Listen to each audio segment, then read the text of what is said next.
And good evening once again, folks, and welcome to the Pelican Sports Report edition of the Round 1 wrap-up. I am Doug Gann with 446 Sports and delighted to be alongside of Mike Coppage there. Mr. Clean, we'll call him throughout the night on there. Just a wealth of knowledge, does some things. Remind folks, Mike, what it is that you do before we get started.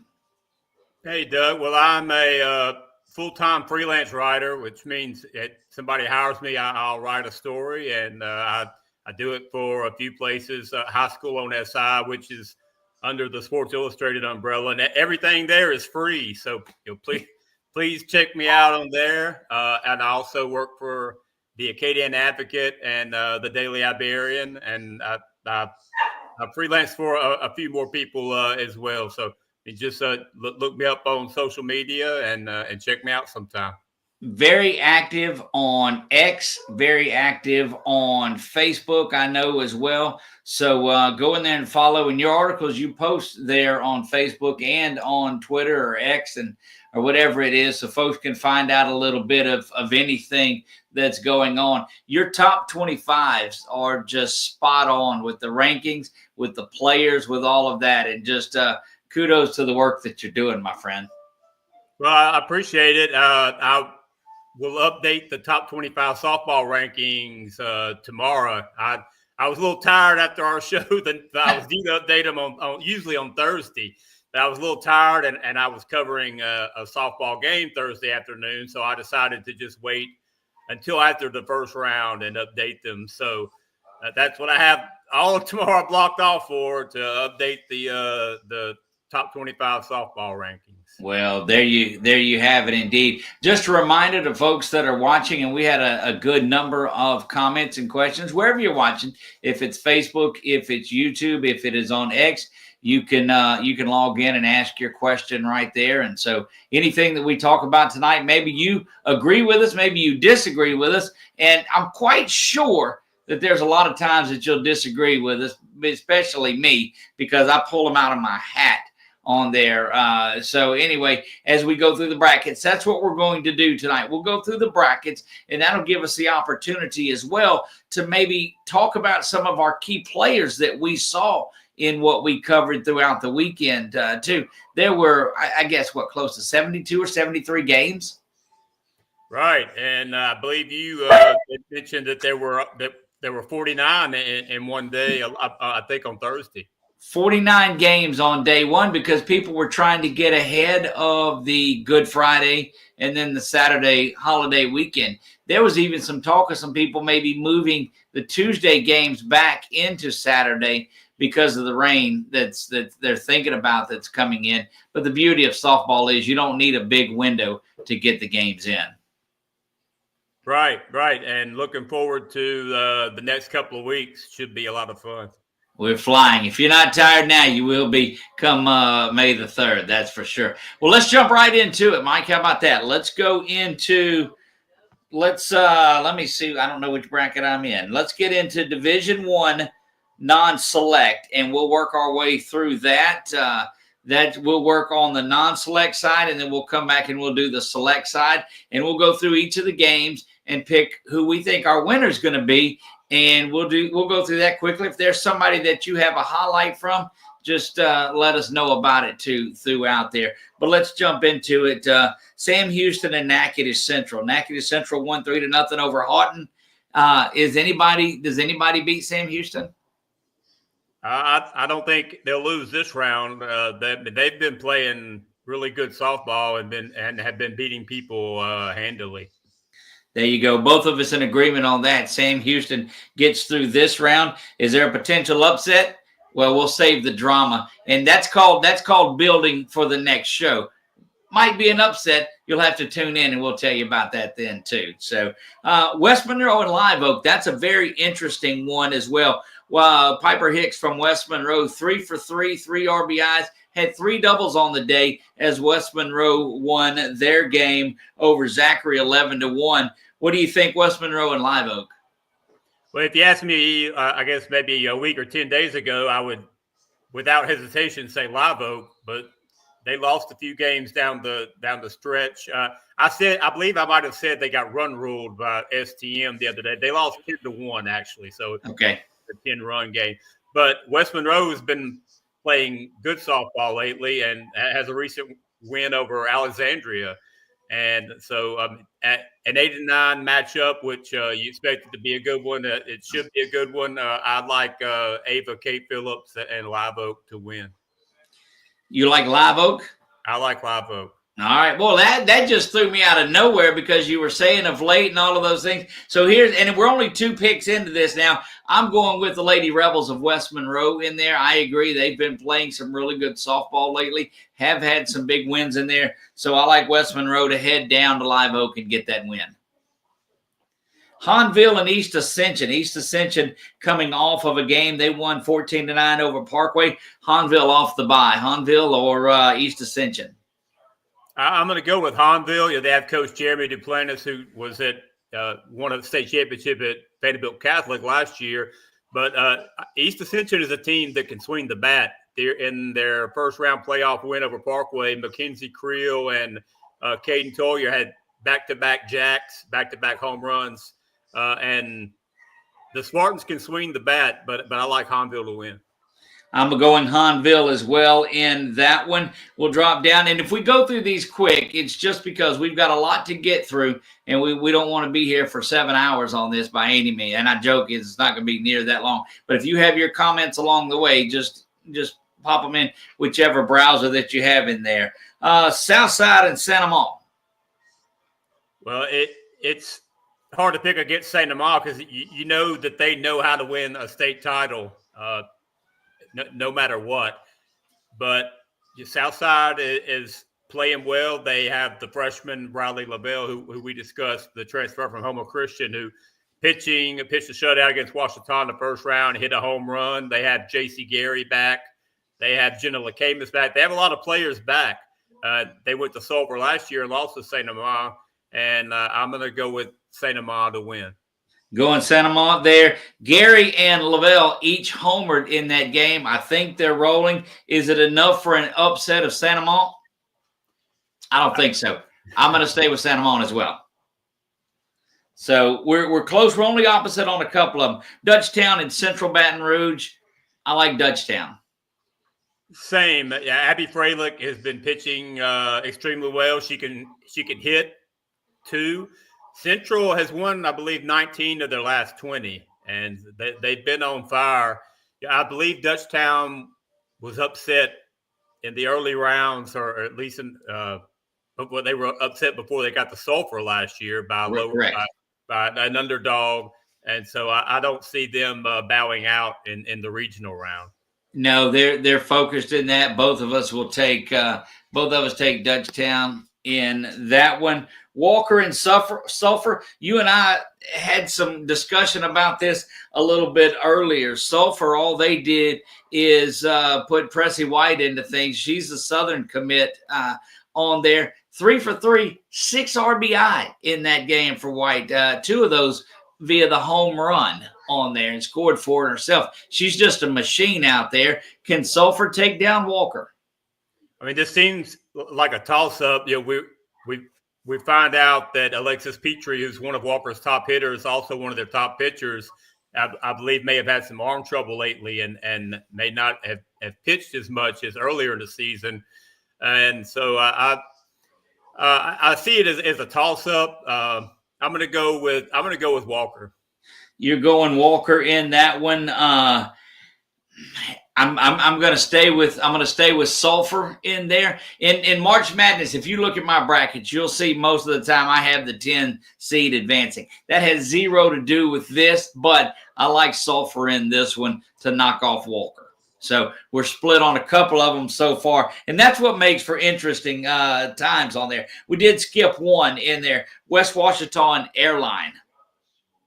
I had penciled this one in as my upset special, but I got burned on my upset special. Yeah, you got to be careful with that. So I'm a little hesitant now, but West Washington has I believe their pitchers committed to Southern Miss. We're talking about a Class 4A school playing up against these Class 5A schools Airlines has the number 6 seed. I'm going to go. I'm going to go ahead and stick with my original thought process. I'm going to take number 11 West Washita with the upset. That's a good pick. I like that a lot. West Washita, we've seen them, and they have played, even though they fall into that same rung as Tioga does. They're in the district with Tioga and Grant as well. And so they've had to play up. They've had to play these other teams on their Tioga, especially because they're surrounded by Ash and Pineville, which is a whole nother realm there. And they lose 7-6 to Tioga a couple of times on there. I really like the hitting. I like the pitching of West Washita. I think Airline's rested. I think Airline goes in there and takes care of business at home, though. So I take Airline in that. Pulled that out of my hat there, and I'm going to get in trouble from a lot of my West Washita friends in there, but I like Airline to do that. Destrehan and Benton. Any chance for Destrehan?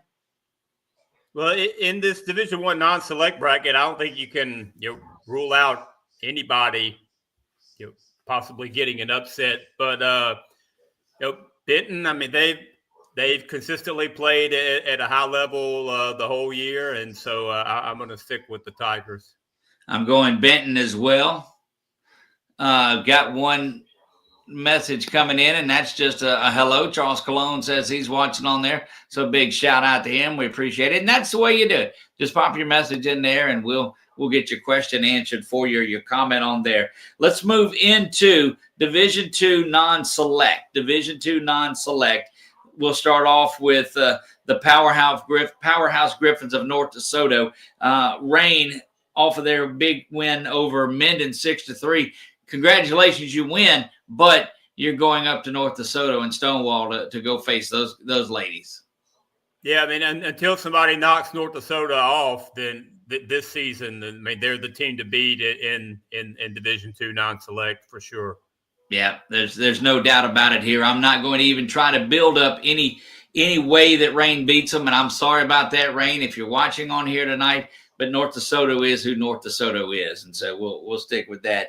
Now, it's not been updated on the LHSAA's website. There's only one game missing out of all the brackets, and can you guess which one that is? It's probably my game that I picked. It's your game. That's correct. But we know what happened, and we know I was wrong. So let me go. That's correct. South Terrebonne wins that, and now that's another hugely interesting game with South Terrebonne and Jennings in that one. Jennings, all they did was have Jenna Morvant throw a no-hitter. Faced 21 batters is all that she faced in the no-hitter. Wasn't a perfect game because she walked, I think, the second hitter of the game, but they end up throwing her out at third base on a caught stealing. So Jennings and South Terrebonne, what do you think? I'm not picking against South Terrebonne twice in a row after I got burned in the Bo Shin game. I'm looking for the pitcher's name, who Braisley Hendon. She started out the game against Bo Shin 2 for 2 and had a homer, 4 RBIs, and then Aubrey. Let me look at my note here. I lost my note, but the South Terrebonne got a 3-run homer to put it away. I mean, they were up 15-0 quickly. Bo Shin battled back, made it 15-7, then 15-8, and then in the 6th inning, South Terrebonne put it away. So and we have a 4A school against a 3A school here. It gives me more ammunition to pick South Terrebonne. South Terrebonne, you've got on there the big bats of South Terrebonne, the solid pitching of Morvant. I say Jennings in that one. I'll take Jennings in that one. Lutcher and Bellchase. Lutcher off of the bye. Bellchase hammers Plaquemine in that one. And is that enough to carry them past Lutcher? So Lutcher is a team that could conceivably give North DeSoto a run. So when they have Blair Clement pitching, or Clement. So a lot of these names from South Louisiana, it's possible that I butchered them. But Lutcher won it. I believe they won it all last year, right? Right. And so they returned a lot of key players from last year's team. They're a deceptive 5 seed, in my opinion. Very sneaky 5 seed in there. I don't think Bell Chase keeps up with it. They enjoy the round 1 victory, but Lutcher, I agree with you, takes care of this one. Very interesting matchup here. Cecilia knocks off Franklin Parish. That's another one of those that's in that district with Tioga and Grant as well. And they were the 13th seed. Cecilia beats them 7-4. Can that carry over and have a Cinderella season continue? Can they beat the number 4 Iota? Well, this is another 4A, 3A game. And so someone came on to my post and said, you picked the wrong upset. And because, Cecilia is from the same district as Beauchene. That's correct. Cecilia did get the upset. Their coach is Cody Champagne, who is the offensive coordinator. He was the offensive coordinator of the football team. He's now the head coach of the football team. So this is his last year coaching softball. And he has a senior, Alexis Dejon. Her mom died of cancer not that long ago, and she's their top home run hitter. Cecilia has a lot to play for. The Iota's had a tremendous season. Hayden Scheck-Snyder leading the team, pitches and hits. I'm going to go with Iota. You're taking the chalk in that one, Iota, to beat Cecilia. I think because of those things that you talked about, and because there is a championship spirit down there in Cecilia right now, I think they've got enough to pull off the second round upset, and I think you see a 20 move on in and take care of Iota in that one. The daunting task of facing Lutcher behind that, but we'll worry about that later. But I think Cecilia knocks off Iota in this one. Assumption and Pearl River. Well, Assumption is a 3 seed, and South Terrebonne is in that district with Assumption, Lutcher, E.D. White, Vanderbilt Catholic. So I should have known. South Terrebonne's seen some great pitching. Assumption has great pitching. They've seen great pitching. The Assumption should win with ease in this one. That's what I think too. Assumption moves on into the third round on there. Iowa and North Vermilion. I'm going to go with a homer pick and take North Vermilion. I'm not sure why their record isn't as good this year, but they returned a great pitcher in Callie Gibson. They won 11. She shut out the opponent, Bro Bridge, today, 11-0. North Vermilion's a team that is accustomed to being seeded higher. They beat Iowa last year. I believe it was 1-0 at North Vermilion in the quarterfinals. I think Iowa brought back possibly more players than North Vermilion this year, but I'm gonna go with the homer pick and take North Vermilion. I believe they're the number 11, and Iowa's number 6 seed. It's an 11-6, and look, that's not a stretch on there at all. Iowa is ranked high, and they've played some good teams, but they have in big games, I think, and I'm going to get myself in trouble when I do this too. I don't think that they've stood up the way they needed to. I like North Vermilion as well to move on into the third round. Grant and Eunice, the Lady Cougars and the Lady Bobcats, set to do business on Tuesday afternoon. There are some teams that I don't know as much about. As we go down to smaller classes, there'll be more of them. So a lot of these, I'll just be going off gut instinct. I've been impressed with what Grant's been doing lately, and I know you're very familiar with them. And I'm feeling Grant in this one. Grant's very good. You'll remember Peyton Kirtland is a left-handed pitcher that's in the circle for them, and something she's found over the last couple of weeks. You remember the final game of the regular season, she no-hits Alexandria in that one. And she comes in and they win 5-0 in a game that we did the other night. I guess it was Friday or Thursday. Anyway, the days run together for us, so bear with me there. But they're looking as good as anybody defensively. Wilson at second base, Futrell over at shortstop, and Bella Daniels at first base. They're solid around the outfield. I like when Peyton Kirtland, she also had a big 2-run triple later in the game. They can hit the ball out of the park. It's at home. Should be a good one, and I take Grant to move on in that one. And finally in there, Albany and Bruley. Well, Bruley has been the only team to beat some of the other top teams lately. They've been taking on everybody, and they've been beating just about everybody. And they've been doing the same thing in baseball. Bruley, but Albany is a program that's accustomed to a lot of success. And just like in basketball, Albany, they're not seeded as high this year. So, I mean, this could be a game that's maybe closer on paper than the seedings would appear, but I'm not going against Bruley here. Look, in one that will make Chuck very proud, there are big things brewing down in Bruley. And I like Bruley in this one as well. And the more, Mike, that you get to know Chuck, you'll understand where that all comes from. He's got a bunch of jokes for us. So there are big things brewing down there, and I take Bruley as well to cap out that bracket. And we'll move quickly up into Division III non-select. And again, some of these, if we go through them, that's fine. This is one of my favorite brackets on here. It's got some real good teams in there. Kaplan and Berwick. Well, I definitely like Kaplan to advance. To me, the top 8 in Division III are the best. Like it's the most parity out of a top 8 in any of the brackets. So I love the top 8 in this bracket, and I like Kaplan to win.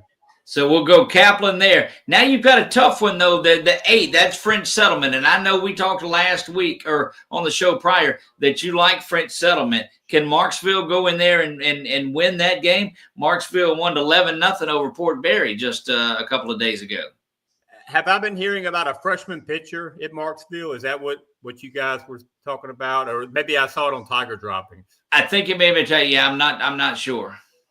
Well, I know a little bit more about French Settlement, and I've been impressed with some of their wins lately. They've also had some losses that weren't great losses, but they have the pitcher Miles, and they have a stud basketball player, Stella Allison, at shortstop as well. And I like French Settlement to win, and then I think they could give Kaplan a tough test in the quarterfinals down at Kaplan, and that would be a game that it would be nice to cover. I think it's going to be a good game. They recently have beat Grace Christian, who is a defending state champion, and they also lost 1-0 to Tioga. And we all know where Tioga's at, and we'll talk about them a little bit more. That's a toss-up in there, and I'm going to pull the homer card myself, and I'm going to take the Lady Tigers of Marksville on there. So that's the one that will split 8-9 games. That's going to be a good one to watch without a doubt. Doyle and Winfield, the Lady Tigers. Doyle is kind of my pick to win this bracket. I really like what they bring to the table. Just like Sterlington, once they got their basketball players back, that they've been rolling. And Doyle, they have a ton of great hitters. They've got great pitching, and to me, it's just a shame that them or Sterlington one of them won't be in Sulphur, because to me, that's a state championship type matchup. No doubt it is, but you look around this bracket. You're right, probably has the most parity in it. I don't think Winfield's going to play well, but Doyle is going to take care of business in there. You mentioned Sterlington. That sets up a pretty nice quarterfinal matchup, because I think Sterlington takes out Laurelville with a little bit of ease. Yeah, I mean, Sterlington is the only loss for Calvary Baptist, and just like Dole, they didn't have their basketball players at the front end of the season. And for Sterlington, that includes Ava West, the catcher, Evie West, who's they have two top pitchers. They also have Allie Crislip, and trying to pick between Dole and Sterlington, we'll just save that for later. But right. Yeah, I mean, the fact that Sterlington's playing Laurelville in the second round shows the depth of this bracket. Sterlington's beat Darbone Woods Charter 9-0. They lost to Calvary 5-1, but they turned around and gave Calvary their only loss of the season too. And you mentioned it, 2-1 in there. So they don't back up from anyone. They recently just beat West Washita 6-4. Sterlington continues to swing a big bat, and they roll in that one. Gina and Mamu. Well, Gina is another team that could win state, and So we're looking at I'm looking at Gina to win this one and match up with Kinder, number 6 in the next round. Gina's junior pitcher, Kiet Cooper, I guess it was. She's throwing about 2 strikeouts per inning. She's averaging a little bit more than 2 strikeouts per inning. And I'll look at it, and Chuck likes it. This is when I look into the camera. Understand she has no offer. Somebody needs to come out and take a look at that young lady. If you're looking for a pitcher, she's in Gina. You need to keep an eye on here. Gina rolls in this one. I don't know if Mamu scores in this game. I got to see I've seen Gina twice in the past few years in quarterfinals at Kaplan. I believe they won both times. I was there last year when Gina beat Kaplan. I think Gina was the 5 seed and Kaplan a 4, and Cooper pitched in that one as well. She's just getting stronger and better as she goes along. Kinder and Caldwell Parish. Caldwell Parish eked out a pretty a good win for them, 8-4 over Erath. I don't think that they stand in Kinder's way of moving on, though. Kinder's got a pretty solid pitcher. Isn't she the Purdue commit that will start in the circle for Kinder? And Bree Fontenot, I was looking at some stats from last year. Almost half of her hits last year were home runs. I think 18 of 49. So obviously she can hit as well. I think Kinder's only lost three or four games the whole season. Yep. Yeah, Kinder rolls in that one. Interesting matchup, Manny, and then the Lady K's of South Bow.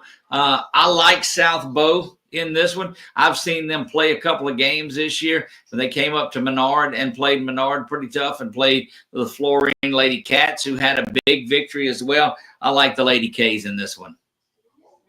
My head tells me to pick South Beauregard, but I'm a Manny High graduate. I don't know much about Manny softball. I mean, I know that they've been a traditional powerhouse for many years. I haven't lived in Manny since I graduated from there, but look, I'm going to go with the MHS Tigers as my alma mater to win here. Look, you're allowed a heart pick in this. That's just fine. It's duly noted in there. And why wouldn't it be another one that we were confused on or disagreed on? Because South Bow, the 10. It's something about a 10 that I'm going to take. Battle of the Pines rounds out this bracket. Pine Prairie and Pine. And I don't think anybody gets in the way of the Lady Panthers of Pine Prairie. Coach Alicia Hebert and that group, she was on the show with us the other night. If she's going to ride a four-wheeler to do an interview, she's going to do what it takes to win that game. And I know that they're going to be very motivated after getting upset by Manny last year in the second round. And like someone said on Tiger Droppings, they said this is a different Pine Prairie team than last year. And part of that is having Kennedy Ware, pitching for the team. But obviously, Pine Prairie, a lot better team this year. Well, I'm going to tell you, mark down those that are following along, Division III non-select. On the quarterfinal show, this is going to be the hardest bracket to pick. I can tell you that. So that's a look at Division III non-select. We'll jump down into Division IV and wrap up non-select in this one. And this is an easy one for me. LaSalle and Plain Dealing. I'm going with LaSalle because that's my pick to win it all. Yeah, but I have LaSalle in the top 25 teams in the state, period. And they're the only team in Division IV non-select that is on that list. So I definitely agree with you.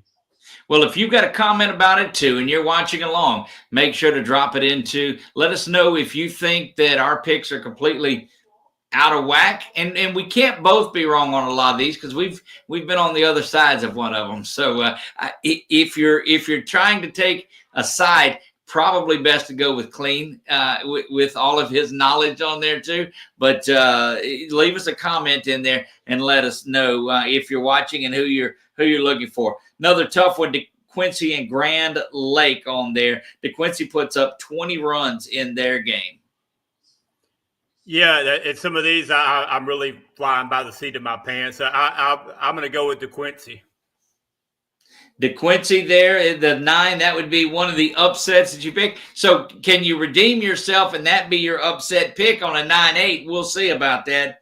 I'm going to jump on the other side of it and take Grand Lake in that game. They should be a low scoring one. I don't think you'll see the big runs that you saw in it before, and I like Grand Lake in that one. Oakdale and Maryville. I know you talked about Oakdale a little bit early, and you've got some insight. What say you there? Well, the Oakdale, I believe last year was a number 7 seed and upset number 2 Oak Grove and made it to Sulphur. And I believe that they returned some key players from that team. So, and they're on track to meet Oak Grove again in the quarterfinals this year. And I think that will come to fruition. Oakdale and Oak Grove are 5-4 or 4-5. So I like Oakdale over Maryville. I'm not going to disagree with you at all because I want to see that Oak Grove Oakdale matchup again in the next game. Oak Grove and Haynesville, I think Oak Grove takes care of business. They're not looking ahead, but I think they got what it takes to go through Haynesville. Yeah, I think we'll get that quarterfinal matchup that is so appealing in Oak Grove and Oakdale. Logansport and Delcom. Logansport the 3, Delcom is the 14. Delcom with a big 19-1 win. They had 3 players, Tristan Touche, Kylie Duplantis, and Shelby Scott, all went 3 for 3 in that game. Is that enough to make a charge at Logansport? Well, Delcom's a local team here in New Iberia, but I like Logansport to win. I think they've played, even though Delcom's a 2A school and Logansport's an A school, I think Logansport has played I think they've played a tougher schedule to be ready for this. I agree. I think that Delcom did play well against Midland, but I like Logansport in this one. Welsh and Montgomery. Welsh off a big 15-5 10-run rule in 6 innings over East Beauregard, but I don't think they do that to Montgomery. I like Montgomery to advance out of this, and I'm looking forward to a Montgomery Logansport quarterfinal game. I believe Montgomery brought back Zoe Fitz from last year. Yes.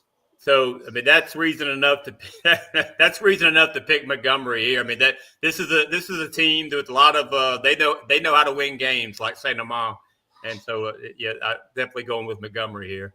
Things get very interesting in the quarterfinal. There are so many good teams that will be moving forward through here. Mangum and Lake Arthur, I think that's a little bit of a toss-up. Both of them threw 15-0 shutout wins in this one. So Mangum, Lake Arthur, I'm taking Mangum as my only 7 seed to go so far. Yeah, I'll agree with you on this one. Ringgold and Lakeside. Lakeside, the 2 seed. Ringgold, the 15. They beat White Castle 18-3 in 3 innings, but it runs out, and Lakeside takes care of business here as the 3. Yeah, I agree that Lakeside, they've had a great season so far. All right, that wraps up the non-select side of it. We're going to jump down to B and C and get through them a little bit quicker. Not a lot of action on here, and I know that's some of the teams that are away from where you're going in there. But I think a lot of the chalk holds in this. Quitman, I don't think anybody beats Quitman, and I don't believe Florine. As much as I'd like to see Florine do it, Florine had Addie Hall. She had 3 home runs in the game, and we've seen the Lady Cats play 3. One of them in the bottom of the 10th. It was a 2-run walk-off that Addie Hall had, but it's not enough to take down the powerhouse Quitman team. Yeah, I mean, Quitman, their schedule has been tremendous. They've taken on everybody from every division, and so I believe we're looking at Grace Christian and Quitman meeting up in the semifinals. Isn't that potential? They would be in the quarterfinals, is what Grace Christian would be. No, they wouldn't. They'd be in the semis. You're right. But yeah, so yeah, I like Quitman to win. Holden and Shudrint, that's an 8-9 matchup. Shudrint's the 8, Holden's the 9. I like Shudrint in there just because. I'm going to go with the Holden Rockets just because they've been really good in the past, and so I'm going to go with them to win this one. There you go. Hicks and Castor. I really like Hicks in this one. Hicks, the Lady Pirates play well. They've got a great thing going on at Hicks and have been baseball, softball powerhouses for a long time. I like Hicks here. I agree. They're a 5 seed, right? Yes. Yeah, and Castor, they've taken on a lot of good teams, so I mean it might be a good game, but I agree with you on Hicks. And they got to go into Hicks to do that, and there's a lot of great things going on. They're playing that game on Tuesday night. The winner of that game will play the winner of Fairview and Grace Christian. Riley Guillo in the Circle is dominating. They're recently off a 3-1 win over Anacoco. We called that one, and we're able to go out and watch that. I live a mile from Grace Christian's campus. That has nothing to do with it, but I take the Lady Warriors here. Yeah, I agree. Moving down, a team that we just talked about, Anacoco and La Cassine. La Cassine knocked off Weston in an upset 16-1, beat them pretty good. Is that enough to take down Anacoco, the 3 seed? I don't think so. The Indians have played and beaten a lot of good teams. I think the La Cassine upset run ends after the first round. Look, that 3-1 game was solid. It was a home run in the first inning that was given up, and there was 3 little runs put together by Grace Christian in there. What a game that was. Anacoco uses that as some momentum. They're looking ahead. They beat La Cassine in this one, I believe. Zwolle and Bell City. Zwolle and Bell City in there. Seen Bell City play basketball. Their basketball team was amazing. Their girls basketball team this year. I don't think they make it out of this round, though. I think Zwolle knocks them off here. I agree. Simsboro and Family Community. I hate to say I don't know a whole lot about it in either of these. Because Family Community is the 10, I'm taking them. Yeah, I like Family Community too. I've been noticing that school's name pop up with success in the spring sports. I guess baseball and softball, and it's always nice to see these the small schools doing well. And yeah, I'm gonna go with you with the upset there on paper. Staying on basketball sides of it, we cover the Oak Hill Lady Rams a lot during the season. Jody Jowers was on there. Cassie Lacaz was on there. Braylee Cetus, probably a better softball player than she is a basketball player, and she's really good at basketball. So that tells you how good she's the catcher, and she's apt to hit the ball out of the park. They took down Downsville today at home, 13-3. But I think that's where the run ends for the Lady Rams, and Stanley gives them is a little too tough to handle. Yeah, I mean Stanley was in store for last year, and they look like they're on target to make the trip again. All right, so my helper had to get up here as well. She's got to help me out also on here. Let's move down to Class C, Harrisonburg and Plainview. Plainview, a 19-2 winner in 3 innings over Gippsland. Coleman. Harrisonburg, though, I think stays heavy on this as the one and wins this. Yeah, I agree. Calvin and St. Joe's of Plocheville. That's an interesting matchup on there. It's another 8-9 that is just one of those that's a toss-up. I'll take Calvin in that one.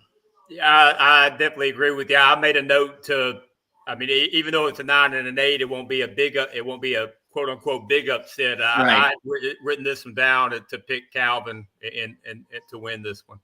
Saline and Dodson. Saline the 5, Dodson the 12. Both of them off of bye rounds. There were a lot of byes in Class C. I like Saline in this one.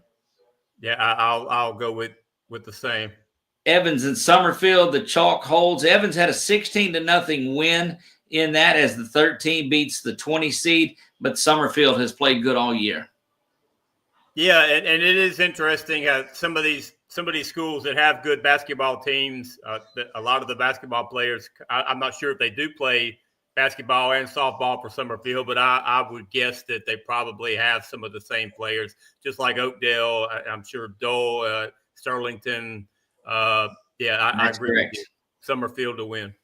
Yep, likewise. Claiborne Christian and False River. Claiborne Christian has a track record of getting deep in the playoffs as well, and I don't believe that False River, although they put up a lot of runs against Glencoe Charter, I think it's Claiborne Christian all the way in this one.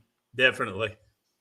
And finally, Maurepas and Ebarb. And I'm just happy that I can say Maurepas and I don't butcher a lot of these school names. But I'm going to say that Ebarb holds serve on this one as the 6, and they move on to play Claiborne Christian. I'll agree with you there. Even though I went to high school in Manny, I have never been to the Ebarb campus, and you don't just stumble upon it. Yet you go to the Zwolle and then you head out into the woods near Toledo Bend to get there. I've actually that's one of the few schools in the state I think that I've never actually been by their campus. Look, West Washita is the same way. You can't be going somewhere and pass by West Washita. You got to be going to it to get there. Two matchups there, the 7-10 Starks and Georgetown. Georgetown's a little local. I like Georgetown in that game. And I'll agree with you again. I've seen Georgetown, I've seen Harrisonburg, I've seen some of those teams' names pop up a lot. With a lot of wins. Well, I like that. Northside Christian and Hornbeck, the 2 versus the 18.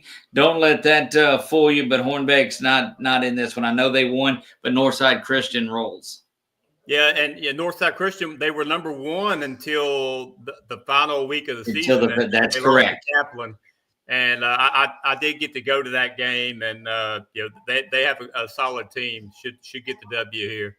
Back up to the top here, and this one's going to include a very good pick in there for you. I see that coming already. The Division I Select as we make our way through the Select side of it. Pineville and Evangel Christian. Coach Allison Fry, Madeline Hall just continues to crush it. They've got Birch in the middle. They've got a couple of college signees. Pineville rolls in this one. Pineville with a great opportunity to get down to Sulphur again. Pineville rolls in this one. Yeah, I mean, to me, right now, Pineville has been playing a notch above the rest of Division I Select. Indeed. Archbishop Chappelle and Ponchatoula. What say you, Northside Mike? Oh, he's not on with us, so he doesn't get a call in this one. But the Lady Wave and Chappelle, what do you like? Well, I took some grief the other day on the last rankings we had. I'd had Ponchatoula debut at 25, and the guy who was giving me grief, he's the father of an Archbishop Hannon player. He said, Ponchatoula above Hannon or Edie White? No way. Well, I mean, they were rankings for a week ago, so there have been some things happen since then. I like Ponchatoula. I like them to win this game. Chappelle, they were great last year and have a solid team this year, but they graduated their star pitcher from last year, and I'm going to take Ponchatoula in it. You're taking Ponchatoula in this one. Chappelle off a 17-0 victory on there. I'm going to go with Chappelle in this, the 9 for the upset. Wow, to me that's a pretty big upset if it happens. Well, there you go. I've got to get me one of them in there. I've got to get one of them in there. Here's one that you are firsthand, and both of us have a little firsthand knowledge on it. This is the Tioga Lady Indians and Turlings Catholic. You just saw Turlings Catholic. I liked what I saw from Turlings Catholic in their win over John Ehret, but unfortunately, they lost their all-state second baseman, Callie Duque, is out for the rest of the season. She had a team-high 7 homers, was hitting .441. An interesting note about Turlings Catholic, they have 2 pitchers, Bailey Hebert, who's also the leadoff hitter, and then they have Reagan Brasso, who threw a 2-hitter against John Ehret. Brasso set out last year, a transfer from Westminster Christian, the one in Opelousas. They have a Westminster Christian in Lafayette now, right? Well, so it could get confusing. They also have they only have 2 seniors. One of them's Mia Smith, who's hitting almost 500. The other one, Micah Thibodeau, has 14 doubles. And then Aubrey Carrier, another one of their players, set out last year, transfer from Opelousas Catholic. She started at Opelousas Catholic 2 years ago when they went to Sulphur. And so I think this one could – I mean, obviously I'm influenced by having seen Turlings just a couple of days ago. But I like Tioga to win, but I think it could be a closer game than people might expect. So I'm going to say, as a Tioga graduate myself, I don't think I have to pull in the alumni card just yet. I know what kind of program, I know what kind of athletes are up here. That doesn't take anything away from Turlings Catholic at all. But I think the Tioga Lady Indians down the stretch got a little mental adjustment from Coach Woodard, and I think that that fuels them in this Turlings Catholic game, and I think they win that one as well. So that puts both of us there. John Curtis and Saint Scholastica. I like John Curtis here, of course. Yeah, I agree, and really, it really says a lot about John Curtis and his coach Jerry Godfrey that they knocked off Saint Amand in the season finale after taking they'd taken a couple of recent losses before that. That moves down to Alexandria and Lafayette, and that's one of those that you better be careful on. But Alexandria, it has had some struggles lately, but obviously it's still a great team. I definitely like the Trojans to win this one. They've got a lot of spirit at Ash, and they've got a lot going on in the campus. You look around at the baseball is in the playoffs. Football went to the Superdome. Softball has been solid. Basketball both made the playoffs. I like what's going on there. Alexandria wins that one, and they beat Lafayette. Captain Shreve and Mount Carmel. Thank you. In that one, Mount Carmel's been a lot of the talk around here lately. This one's a weird one. I was reading Jimmy Watson from the Shreveport Times' article on the Captain Shreve game. I saw their pitcher threw a one-hitter and had, I think, 3 hits at the plate. But they haven't gotten past the second round, I believe, according to the article. Mount Carmel, they've lost several in a row. They lost the pitcher, Paige Ruther, to injury. But they still have a lot of great players. And a lot of these games they lost were against top competition, and they didn't lose by much. So I still have a lot of faith in Mount Carmel as a solid team, and I like them to win. You like them to win. Here's another one of those upset opportunities. As much as I told you, Mount Carmel was a lot of the talk, I like Captain Shreve here. I like what they've got going on. I like the way they went in there and took care of business right away, and I think that's enough for them to move on. And one of the Division I upsets, there's not a lot of them, but I think that's one of them. Acadiana and Dominican. I like Acadiana to win this one and set up a potential Lafayette metro area showdown at St. Thomas More in the quarterfinals. Would that not fill some things up there and get some folks out and about if you had an Acadiana and a St. Thomas More? I think the first half of the bracket sets it up. I think Acadiana does take care of it. Dominican, 18-0 victory as a 10 seed, and this is one of those rare 10s that I'm going to pick against. I like Acadiana as well, and that will finish us up. St. Thomas More and St. Joseph's Academy. Yeah, I'd say STM. They had lost a couple of games towards the end of the regular season, and then they turned around and beat Live Oak 10-1, which says a lot about them. They have a lot of talented seniors on their team. They moved, I believe they may have gotten down to number 4 in the power ratings towards the end and jumped back up to 2 with the win over Live Oak, which is obviously it's a lot better to be 2 than 4. And so, yeah, I'll definitely like the Cougars. There's no doubt about it. They've got, you talk about schools that have tradition and history, and I know that those 2 players are not on the team, but it certainly has a lot to do with it. Tradition and history is rich at St. Thomas More, and they've got, here's why I make the St. Thomas More pick, and we went there a couple of years ago in football, and they had this chicken and waffle type place that was there by a St. Thomas More alumni that they fed us with in the press box. Do you know the place I'm talking about? I have eaten the food in the press box. I know what you're referring to. I think it was like Viva La, maybe that, yeah, Viva La Waffle, I think is what I believe it was. And maybe that's the wrong reason to pick somebody, but if I'm going to use it in the first round and it's going to be food, then I'm going to take that. So Viva La St. Thomas More and Viva La Waffle in that one.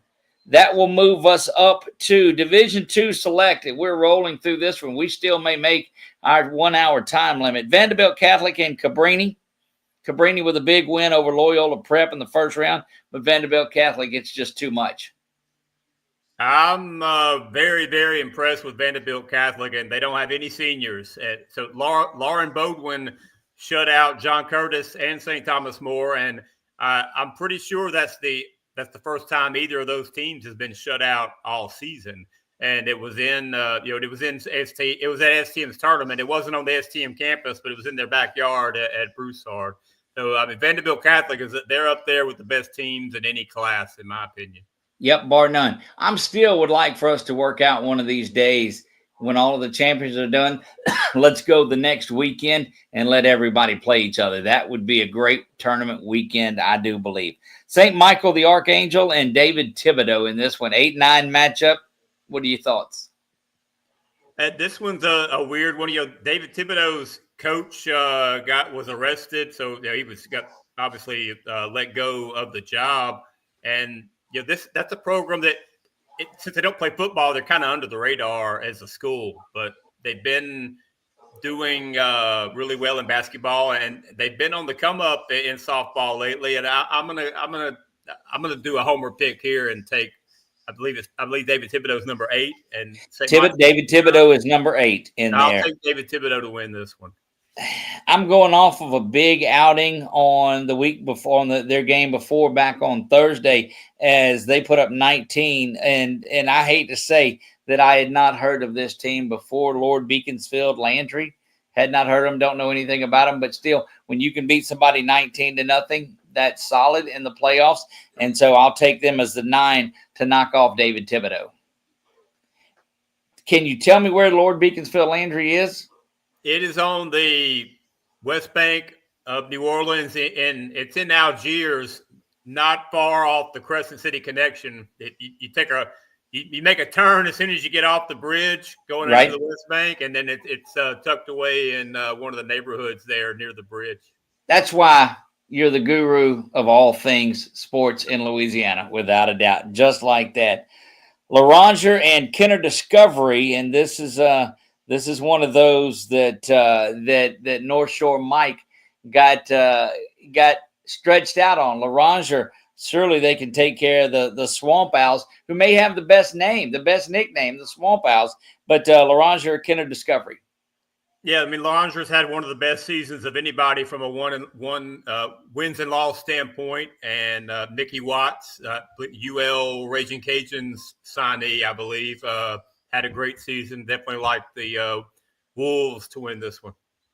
There you go. I like that as well. Moving down the way to ARCA, Acadiana Renaissance Charter, and the Lady Panthers of Buckeye. Lady Panthers of Buckeye are fired up, especially from that North Shore Mike pick. I talked to Coach Justin Keys, who is just a gem of a dude and a coach. And there are a couple just a year removed from back-to-back state championships here, setting up a big matchup in the next round. I like Buckeye in this one. Yeah, I like Buckeye to win this, and then I like Buckeye to beat Laranger. I'll go ahead and divulge my quarterfinal pick. Look right there in that camera and send that out to Coach Justin Keys. He'll be happy to hear that. This is not North Shore Mike that's saying it. There you go. I like that. So good work. We'll save that pick on there, but that'll make Coach Keys and all of those folks at Buckeye pretty happy. Hannon and Leesville in this one. Leesville off of a 14-0 win over Peabody. I don't know that Peabody brought a lot to the table in that game, so you can't measure Leesville off of it, but I like Archbishop Hannon in this one. Yeah, and Hannon's a team that is in the conversation to win the state championship this year. And, I probably have been sleeping on Hannon and E.D. White with the top 25. It's hard to narrow down the top 25 teams, period. But Hannon, I believe Hannon's only lost 2 games in a long time, and I like them to win. Chloe Renton, one of their top players, Ava Colvin, pitcher, Cody Ricks, just some of the players from Hannon. Look, a lot can happen in between now and then, but I'm looking forward to a big Hannon E.D. White game as we get down to the semifinals. Pardon me. Let's see. We got there Haynes Academy and St. Charles. I like St. Charles in this one. Yeah, I agree. St. Charles. There's a lot of good teams. There are a lot of solid teams in Division II Select, and St. Charles is one of them. Absolutely, and that's why you start looking at these teams that have had great. Say, well, there are 6, there are 5. You look around. Man, there's just a lot of good talent that is out there. You're absolutely right. Again, another one of those brackets that you can sit back and put about 8 names in a hat and pull one out and explain why they've got a good shot to win it all. And this is that bracket. Patrick Taylor and Academy of Our Lady in this one. I'm staying Patrick Taylor. Yeah, I mean, Academy of Our Lady has been a consistent winner. I believe they're a little down this year compared to it's their normal strength. And though Patrick Taylor, that they have a fantastic pitcher that I'm aware of, a junior, makes all the difference. And so yeah, I'm going to go with them. Edie White, Madison Prep. I don't see a hiccup for Edie White here. I just noticed. I was looking at some old Facebook memories today, and one popped up about the last year. Edie White, I think, was a number 4 seed and met Buckeye top seed in the semifinals, which was a repeat of the championship game the year before too. And last year, Shelby Groh, the Edie White pitcher, was only a freshman, and she struck out 19 in the quarterfinals last year. So she's back this year, and Haley Perilou was our athlete of the week on High School on SI not too long ago. And I know that the LSU Daily News X page highlights a lot of top softball players. She's a young player that they've highlighted. So, yeah, Edie White's a team I think I've been sleeping on a little bit too much. And so I'm going to look to find a spot in the rankings for them tomorrow. There you have that, because they certainly have the potential to win it all. Halfway home in the select side of it, let's jump in real quick to Division III. Calvary Baptist and Fisher.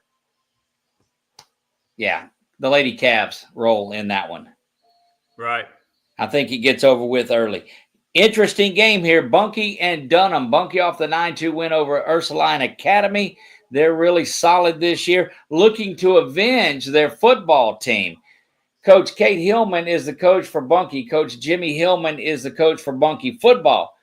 I talked to him after the game, and Coach Jimmy says, look, you got to go and get some redemption for us. Go down there and take care of Dunham. She's like, I'm on it. What do you think, Bunkie and Dunham? Well, you convinced me with that motivational story, so I'll roll with the Panthers in this one. There you go. Jewel Sumner and Rose Pine should be a close battle in there. Do you think? Well, on paper, if I didn't know anything about the teams this particular year, I would think Rose Pine automatically. Yeah. But Sumner, they're having a great season, and I think they beat Laranger possibly 14-4. And Sumner, this is their first year in select. They came up to the select tournament in STM recently. I think they beat Rose Pine. You're right. Rose Pine is one of those historical names on there in any sport that you look at, but I do believe that Sumner's the team to beat in that one. Parkview Baptist, Catholic New Iberia, that's a hometown one for you, but I think Parkview Baptist takes care of business. Yeah, and I believe Parkview Baptist has 2 sisters on the team that are top players. Catholic New Iberia with a nice win over University, but which is Parkview's district rival. I like Parkview to end the run for the 20th seeded Panthers of Catholic High. The Lady Pios and LCA. LCA has Victoria Abear. She goes 2 for 4, 6 RBI in that game, and a grand slam as they beat Thomas Jefferson 15-7. Can they go into Notre Dame and take down the Lady Pios? No. I did see that LCA also has Leilani Hudson, who's a top basketball player for the state championship team there. But I mean, let's face it, Notre Dame is one of the top teams in the state in any class. But even though they took a couple of losses towards the end of the regular season, they have a crew of hitters with Milena Daigle and Kinley Saunier that they can put it out of the park at any time. And so I definitely like Notre Dame to win here. Absolutely. I'm agreeing with that one. North Lake Christian, Homa Christian, what do you think? I don't know a ton about either. I mean, Homa Christian, unfortunately for them, they lost their stud 8th grader from last year who transferred to Southside. I'm going to go with Homa Christian to win this one. Homa Christian moves on as well. St. Louis Catholic and Pope John Paul II. We had the PJP2 coach on. I was impressed by him the other night. I'm going to go with him. Kezia Rodriguez. Look, I like the thought process as well. It was interesting to talk to the coach, and you're right about that. Isidore Newman and Darbone Woods Charter. I think this is just as big a game as Calvary and Fisher on there. Those two teams look to be on a crash course to meet again down in Sulphur. I like Darbone Woods Charter in this big. Yeah, and even though I said Calvary is my lock, I'm not. I'm not saying that Darbone Woods is without a shot in Sulphur, because they gave Calvary a lot of trouble a couple of years ago. And they had Jolie Bennett. It still has a few years to play for Darbone Woods. It seems like all of their great players are underclassmen, and some of them are really young. And both of these schools are the same way. Calvary's that way also. I think we were talking. We talked on the show, two sophomores that are playing for their fourth straight title as starters, and two juniors that are playing for their fourth straight. These two teams have met for the district championship the last 4 years, and it was a tight one when they played back on April the 1st of this year, and we were delighted to be that. Darbone Woods Charter, really good. I won't be surprised if Darbone Woods, ends up playing Calvary Baptist, and it's a good game. It's going to be a lot of folks in attendance to that. You can believe that. Our final bracket of the night, Division 4 Select, Catholic, Point Capee, and Ouachita Christian. Catholic Point Capee rolls. Yeah, we talked about it the other night. That I think it's District 7 1A. So solid. It's got Catholic PC, got Opelousas Catholic. They played each other last year, and I think they played each other the last 2 years in the playoffs. Yep. But I like Catholic Point Capee to win. I think they're going to play Riverside in the quarterfinals. Well, that gives away your pick. Then St. Mary's and Riverside. You're going Riverside. I'm going Riverside in that one. Yeah, and St. Mary's has a great record, but Riverside is on a different level. Yep.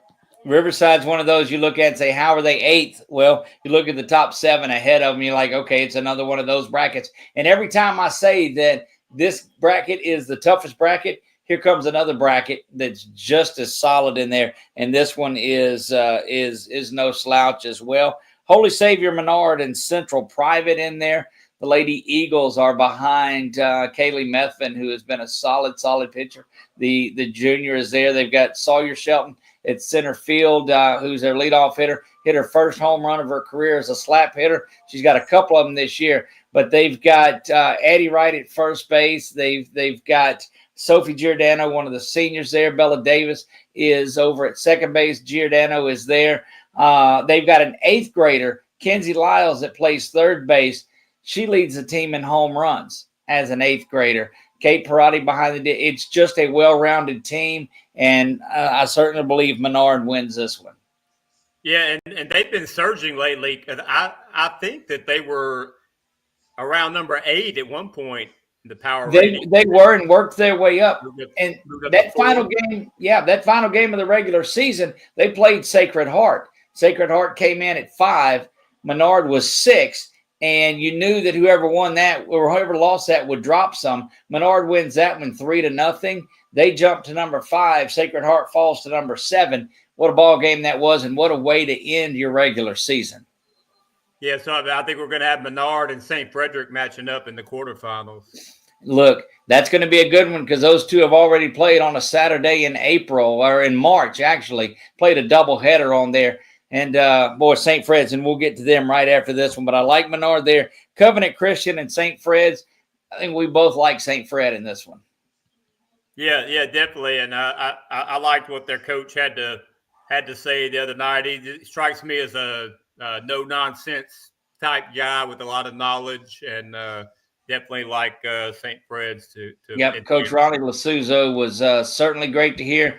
Leadoff hitter Avery Hauser, she's got offers from ULM. I think she's committed to ULM. Abigail Creighton, who is their pitcher, has already signed with ULM. They'll stay local in that area up there. But Avery just gets things going. She set a record for most home runs for St. Fred in a season.